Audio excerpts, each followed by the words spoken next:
Рахмат. Акылбек Сөмбекович, ушул мыйзамды жазууда бир эске алсаңыздар да, мына буга чейинки жазылган мамлекеттик багыттар, стратегияларды жазган кишилердин мындай жоопкерчилиги кандай болот?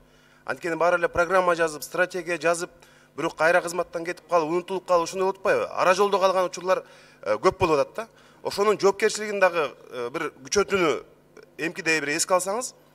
Экинчиден, Эгемендүү Кыргызстан болгондон бери баягы эле саясатчылар 4 президентке стратегия жазып берди. Кийинки президент ошолорду кошпой эле койсо. Анткени алардын жазган стратегиясы иштеген жок. Алар ар бир президент келген сайын стратегиясын, багытын, программасын түзүп берет, бирок алар иштебейт.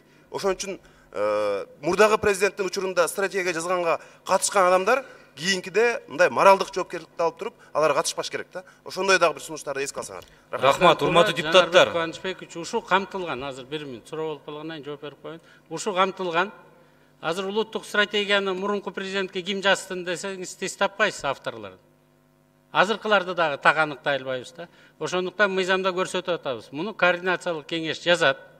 30% наукадан болот, 30% жарандык коомдор менен бизнестен болот. Фамилиялары так аныкталат.